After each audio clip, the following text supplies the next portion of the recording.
संचेतीफैशन.com पे आप सभी का स्वागत है। दोस्तों, जैसे कि आपने देखा हमारी आज तक की जो वीडियो थी कटिंग की, मैंने आपको उनमें सभी साइज के अंदर अलग अलग स्टेप्स में मैंने आपको समझाने की कोशिश की है। तो सबसे पहले तो आप मुझे ये बताइएगा कि मेरे समझाने का तरीका कितना आसान था, आपको कैसे लगा और कितने लोग उसे अच्छे से सीख रहे हैं, सीख पा रहे हैं।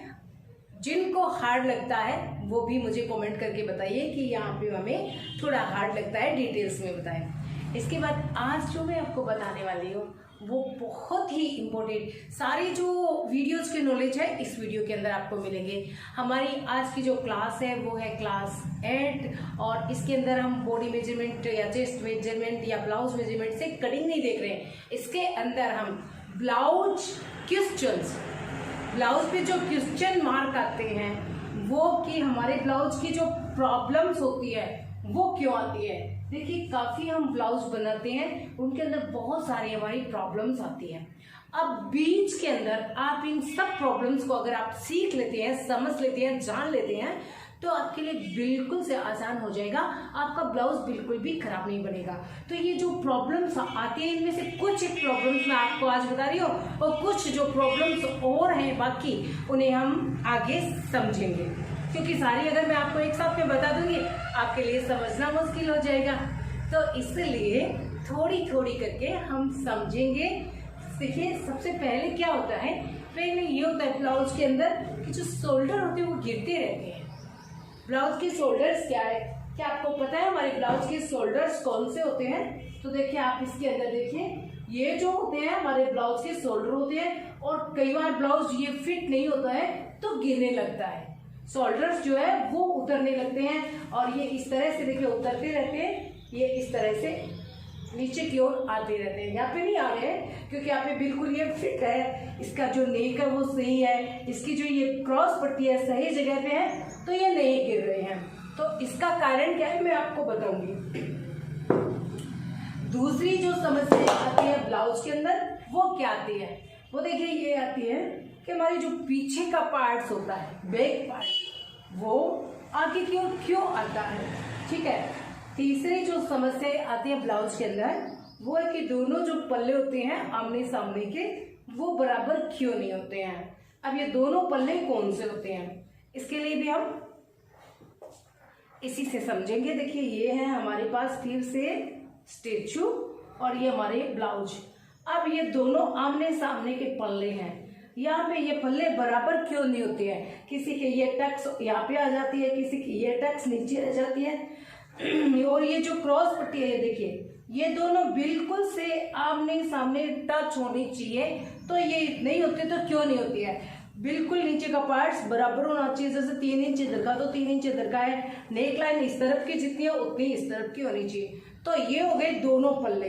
तो ये एक पल्ला किसी का छोटा हो जाता है, किसी का बड़ा हो जाता है, इसका क्या कारण है वो भी हम समझेंगे।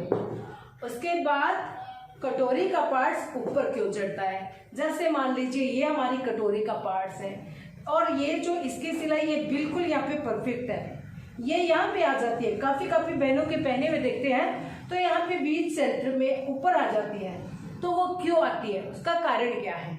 इसके बाद नेक लाइन बराबर क्यों नहीं आती। ये जो नेक लाइन होती है ना दोनों साइड का, भी मैंने आपको बताया कि बराबर नहीं आती है। उसके बाद में होता है आर्म होल में झोल क्यों होता है। ये देखिए, ये जो आर्म होल यहाँ पे आनी चाहिए और यहाँ पे लोगों के काफी यहाँ पे झोल होते हैं, चुन्नट पड़ जाती है इस तरह से, यहाँ पे बिल्कुल से फिनिशिंग फिटिंग नहीं रहती है, तो उसका क्या कारण है। उसके बाद मार्जिन की जो सिलाई होती है वो परफेक्ट क्यों नहीं आती है।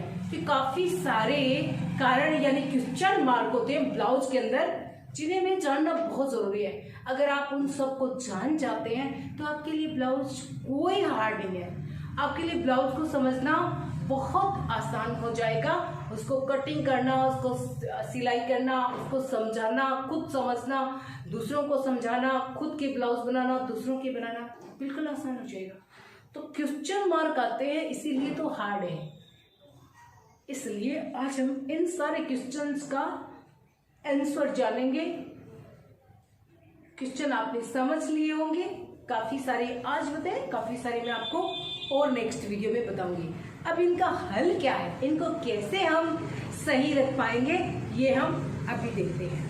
चलिए, इन दो चीज़ों से, ये है ब्लाउज और ये है हमारा फर्मा कटिंग, इन दो चीज़ों की सहायता से हम अपने ब्लाउज की जो समस्याएं हैं वो और उनका हल जानते हैं। सबसे पहली हमारी समस्या थी शोल्डर गिरते हैं। ये जो शोल्डर है ये फॉलिंग होते हैं। क्या कारण है शोल्डर के गिरने का? कारण क्या है? शोल्डर के गिरने के दो कारण होते हैं। एक, आपकी जो ये शोल्डर है वो ज़्यादा ले ली जाती है। देखिए, यहाँ से यहाँ तक शोल्डर हो जाएगी, बाजू जो यहाँ पे जॉइंट है वो यहाँ पे आएंगी, तो फिर ये नीचे की तरफ आने लगते हैं। सिंपल कारण था पहला तो। दूसरा जो कारण होता है वही होता है कि ये जो शोल्डर से लेकर के ये जो हमारी नीचे क्रॉस पट्टी की जो लाइन होती है, टक्स पॉइंट के बाद जो हमारी कटिंग का स्टेप्स होता है, चाहे हम कटोरी कटिंग करें चाहे हम बेल्ट की कटिंग करें, वो अगर सही जगह पे नहीं होती है ना, तो उसमें क्या होता है कि जैसे देखिए, जैसे यहाँ शोल्डर से इसे हमें कटिंग करना है 11.5 इंच पे और हमने कटिंग कर लिया 12.5 इंच पे। यहाँ पे कटिंग करने से ये जो सिलाई है ये इतनी ऊपर आ जाएगी, यहाँ पे इस तरह से लूज बनाएगा। ये लूज होते ही इस तरह से, ये देखिए आप देख रहे हो आराम से कि ये जो सिलाई यहाँ है इसकी जगह थोड़ी नीचे और होती है। यहाँ पे हमारी बेल्ट ये पार्ट हमने ज़्यादा ले लिया, ज़्यादा लेने की वजह से ये यहाँ पे इतना लूजिंग हो गया। लूजिंग क्योंकि ये जो सिलाई यहाँ वाली है ये यहाँ पे आएगी नीचे लेने से, और यहाँ पे ये सिलाई यहाँ पे आते ही आपका ये पार्ट ढीला हो जाएगा और इस तरह से ये नीचे की तरफ ही गिरेगा। क्योंकि यहाँ पे आपको बहुत ज़्यादा स्पेस 1 इंच का ज़्यादा मिल गया, तो ये नीचे की तरफ इस तरह से ऐसे ये ढलने लगेगा। तो इसके ढलने का ये 2 कारण ये होते हैं मोस्टली। तो इसके बाद में देखिए, ये नेक की चौड़ाई ज़्यादा ले लेते हैं और नेक को ज़्यादा बड़ा कर लेते हैं तो भी वो गिरता रहता है। तो वो सारे मेजरमेंट भी होते हैं, मोस्टली 2 ही कारण होते हैं। तो इनको हमें परफेक्ट ध्यान रखना है कि यहाँ से लेकर के ये जो हम कटिंग कर रहे हैं वो हमारी साइज़ के अकॉर्डिंग सही है या नहीं है। इस चीज़ का मैंने आपको बताया है। बेल्ट ब्लाउज में कितना कटिंग करते हैं, शोल्डर से 3rd भाग लेते हैं, कटोरी ब्लाउज में 3rd भाग माइनस कितना करते हैं, तो सारी अलग अलग साइज़ के अकॉर्डिंग मैंने सभी अपने वीडियोज़ में बताया हुआ है। ये पहली समस्या यहाँ पर आपकी कंट्रोल हो जाएगी, ख़त्म हो जाएगी कि आप इसकी कटिंग सही करें, नेक की चौड़ाई को सही रखें और जो शोल्डर है वो सही कटिंग करें। जैसे लेने होते हैं यहाँ से यहाँ तक, जैसे 4.5 या 4.5 इंच 32 साइज के लिए, और ले लेते हैं 6 इंच, तो फिर शोल्डर आ जाएंगे यहाँ पे, यहाँ तक आ जाएंगे, फिर तो वो गिरेंगे ही। तो इन काफ़ी चीज़ों का साइज के अकॉर्डिंग ही मेजरमेंट लिया जाता है तो सही रहता है। अब दूसरी जो हमारी समस्या है, पीछे के पार्ट्स आगे क्यों आते हैं। देखिए, जो बैक साइड होता है वो आगे क्यों आता है? बैक साइड आगे आता है सिर्फ एक वजह से, इस वजह से, और एक नेक की वजह से। नेक अगर आप इस तरह से छोटा कट लेंगे, छोटा हो जाएगा जितना हमें ज़रूरत है। जैसे 6 इंच की ज़रूरत है, आपने 5 इंच कट कर लिया, यहाँ तक कट किया है, तो ये नेक यहीं पे बंद हो जाएगा। बंद होने की वजह से बैक साइड पार्ट्स, क्योंकि नेक आपको यहीं पे चाहिए तो यहीं पे ही चाहिए, ये बिल्कुल चेस्ट पॉइंट के ऊपर आता है, तो यहीं पे ये बैक साइड को आगे की ओर इस तरह से ले आएगा। जैसे ये देखिए, ये बैक साइड को इस तरफ से आगे की ओर ले आएगा और आपका जो नेक है वो यहाँ पे फिट हो जाएगा। इसके बाद आपको यहाँ पे लूजिंग रहेगी, बहुत सारी प्रॉब्लम्स रहेगी। तो इसी कारण से आपका जो नेक बैक साइड है वो आगे आता है, और एक ये पार्ट्स, ये जो कटिंग है ये ऊपर हो जाती है। तो ये सिलाई तो यहीं पे रहेगी, चाहे आप कैसे ही करें तो यहीं पे रहेंगी। तो ये क्या कारण है कि ये जो बैक कम होगी तो बैक साइड आगे आ जाएगा और ये अपनी जगह पे यहाँ पे सेट हो जाएगी। इसलिए बैक साइड का पार्ट छोटा हो जाता है और आगे का पार्ट थोड़ा लंबा ज़्यादा हो जाता है। तो ये हमारी दूसरी समस्या है, इसका भी आपको ध्यान रखना है कटिंग करते समय। तीसरी समस्या है कि देखिए भाई, हमारे दोनों पल्ले बराबर क्यों नहीं होते। ये पल्ला और ये पल्ला है, इसकी जो ये टक्स होती है सामने वाली, ये टक्स होती है बिल्कुल एकदम से। देखिए आप इसको थोड़ा सा मैं आपको जूम करके दिखाती हूँ, बिल्कुल ऐसे बराबर में आनी चाहिए। ये वाली सिलाई, ये वाली सिलाई, फिर ये वाली जो सिलाई है ना, क्रॉस पट्टी, दोनों एकदम ठीक आमने सामने होनी चाहिए। नेक लाइन जो है ये देखिए, ये वाली बिल्कुल बराबर में होनी चाहिए। तो अगर इस तरह से परफेक्ट बनता है ना, तो दोनों पल्ले भी बराबर बनेंगे, इस तरफ का और इस तरफ का, दोनों पल्ले बराबर बनेंगे तो कोई प्रॉब्लम नहीं आएगी। नेक लाइन को बराबर कैसे किया जाता है, देखिए जैसे आपने, देखिए ये मैं लेके आती हूँ, यहाँ पे ये हमने नेक लाइन की है। अब हम इसको कट करके निकाल देंगे। इसके बाद का जो ये पार्ट्स रहेगा ना, ये लाइन जो ड्रॉ की हुई है, इसको आप यहाँ से कट कर ली 1 इंच की दूरी से। कट करके जब दोनों पार्ट्स आपके तैयार हो जाए ना, ये दोनों पार्ट्स, तो आप यहाँ पे इस नेक लाइन को रखें। ये जो हमने नेक लाइन ड्रॉ की हुई है, यहाँ पे आप इसको रखें। जो भी पार्ट्स कम या ज़्यादा उसको बराबर करें, फिर हुक और आई की पट्टी लगाएं। हुक और आई की पट्टी की जो सिलाई होती है, इस नेक लाइन की पट्टी से अलग रखें। तो आपके नेक लाइन की जो सिलाई यहाँ पे रख ली, उसके बाद आप नेक लाइन तैयार करते हो तो दोनों बराबर आएंगी। तो सिलाई का जो भी होगा आपकी दोनों पट्टियों को अटैच करने के लिए, उसको आप अलग रखें। उसके बाद में ये साइड बराबर है और ये साइड बराबर है। यहाँ पे आपको कट लगाना होगा आई की पट्टी लगाने के लिए, यहाँ पे आपको कट लगाना होगा हुक की पट्टी लगाने के लिए। तो आपकी जो दोनों साइड है वो बिल्कुल बराबर आएंगी। तो ये छोटी बात है, पर समझ लेना बहुत ज़रूरी होता है, क्योंकि काफ़ी लोगों के देखते हैं पहने हुए एक साइड का गला किधर ही जा रहा है, एक साइड का गला किधर ही जा रहा है, बिल्कुल दोनों साइड परफेक्ट नहीं है, गोलाई बिल्कुल परफेक्ट नहीं है। तो यही कारण होता है। तो इस लाइन बिल्कुल सही रहेगी। अब हमारी जो चौथी समस्या है कि भाई कटोरी का पार्ट्स ऊपर क्यों चढ़ता है। कटोरी का पार्ट्स ऊपर इसलिए चढ़ता है कि ऊपर से कटिंग ऊपर की जाती है। जैसे यहाँ से हमें 10 इंच चाहिए, आप 9 या 9.5 इंच पे कटिंग करेंगे तो ये ऊपर की ओर आ जाएगा, यानी यहाँ पे आ जाता है। नेक सही है ना, तो नेक तो अपनी जगह पे सही रह जाएगा। हमने 6 इंच का नेक चाहिए, हमने 6 इंच का कटिंग कर लिया, बिल्कुल ये अपने बराबर में आ गया। तो बैक साइड का पार्ट तो आगे आ नहीं रहा है, क्योंकि ये अपनी सही जगह पर सेट हो गया है। अब ये पार्ट्स जो हमें चाहिए, ये हमने जैसे 10 इंच या 11 इंच करना है, 10 इंच पे कटिंग करना है, उसको हमने 9 इंच पे कटिंग कर लिया या 9.5 पे कट कर लिया, तो फिर ये सिलाई यहाँ पे आपके बीच में रह जाएगी।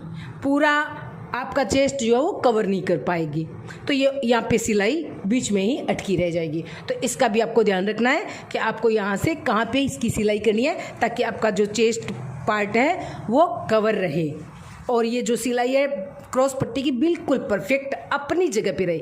अब ये आप देख सकते हो पूरा चेस्ट कवर करके ये बिल्कुल से कवर कर रही है। यहाँ पे जहाँ पे हमारी कमर शुरू होती है वहीं पे ये सिलाई रहनी चाहिए। ठीक है। अब हमारी जो 5वीं समस्या है, नेकलाइन बराबर क्यों नहीं आती, मैंने आपको बता दिया है। 6ठी है कि आर्म होल में बगल में झोल क्यों आता है। ये जो हमारी बगल है इसमें झोल आने का कारण क्या है।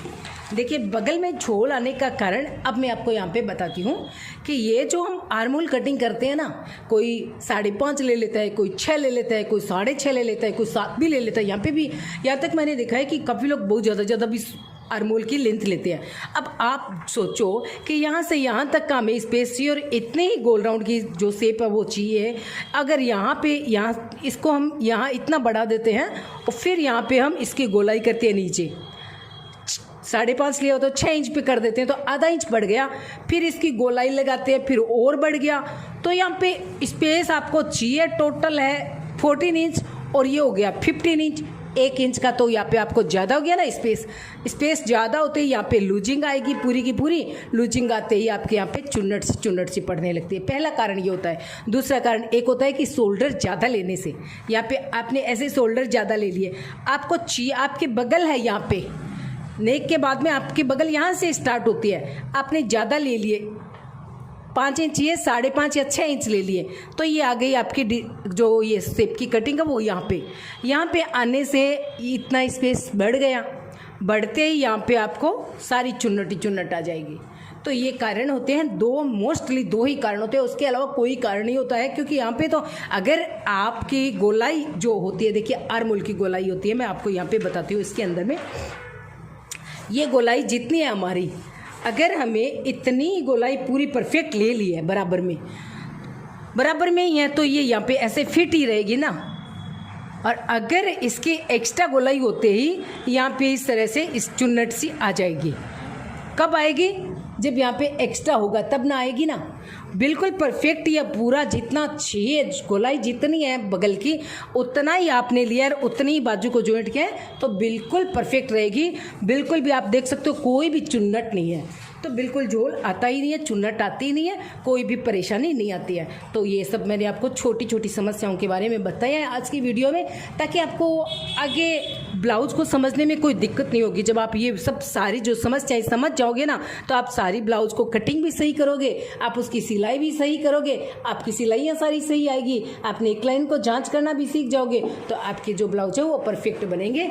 और इस तरह के ब्लाउज के मेरे चैनल में बहुत सारे वीडियोस डाले हुए हैं, देख सकते हैं आप कितना सुंदर और परफेक्ट बना हुआ है, तो वो आप देख सकते हैं। और भी समय समय पर हम डालते रहते हैं, तो चैनल को भी आप सब्सक्राइब करें, फॉलो करें हमारे पेज को, sanchetivfashion.com जो हमारा पेज है उसको फॉलो करें और हमारे साथ जुड़े रहिएगा। और आज की वीडियो में बस इतना ही। नेक्स्ट की प्रोसेस में हम देखेंगे 42 साइज़ के लिए ब्लाउज की कटिंग, और जो सारी कटिंग देखने के बाद हम लास्ट के अंदर देखेंगे ब्लाउज की स्टिचिंग, सारे स्टेप्स के अंदर बहुत ही फिनिशिंगता से हर पार्ट्स की कटिंग और सिलाई।